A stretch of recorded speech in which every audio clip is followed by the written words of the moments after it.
Well, hello, Horizon. I'm excited to be sharing with you one of my favorite Jesus stories and the way that Jesus interacts with hurting people.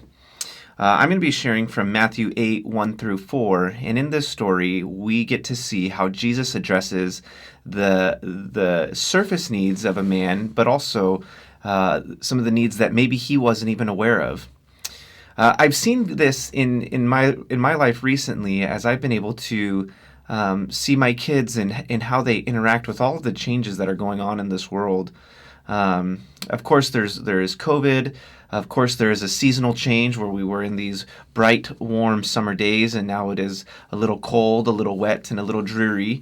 And even the time change has messed with my children, and it's unfortunately come to a place where they are struggling and where they need an extra gentle touch and where they need some encouragement.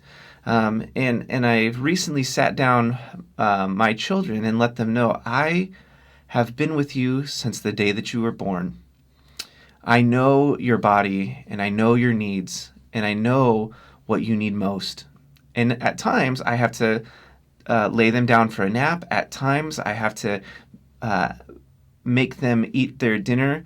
But I remind them and I comfort them and say, I am with you, I am on your side, and I know your deepest needs, and I know what you really need right now.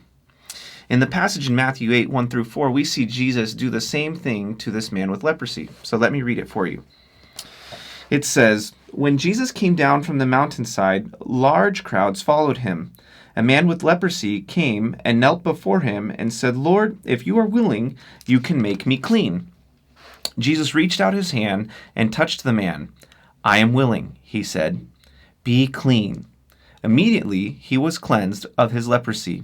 Then Jesus said to him, 'See that you don't tell anyone, but go, show yourself to the priest and offer the gift that Moses commanded as a testimony to him.'"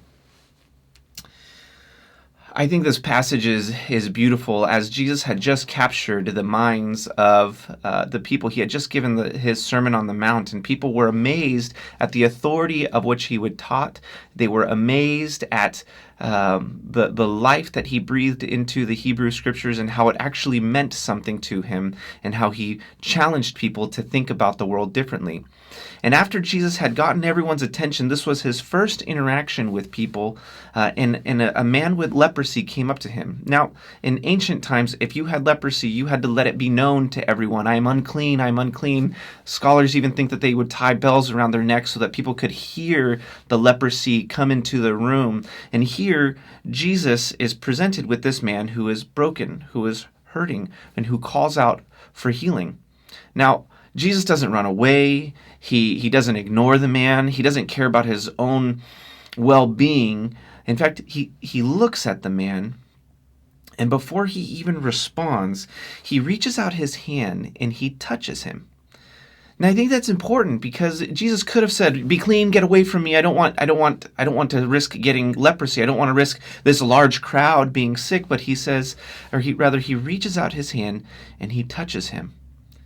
You have to imagine that this man had not been welcomed into anyone's home. This man had not been welcomed into worship. This man had not been embraced by his family, but was on the outskirts of town, wasting away. And here Jesus provides healing not only to his skin and to his afflictions, but to his heart. Jesus sees this man as a person. Jesus sees the deep man, or the deep issues that are wearing on this man's heart. And of course, with love and compassion, he reaches out and touches this man. I think this is a beautiful testimony of who Jesus is. He is aware of what is going on in our hearts. And much like how I tell my kids, I know you, I love you, I am on your side, Jesus too is looking at us and saying, I know you, I love you, I know your worries, and I am with you through those. I am encouraged by this. I am encouraged in the ways that Jesus challenges me to love others in the same way, to see their needs, to see their deeper needs, and to be able to respond in that love.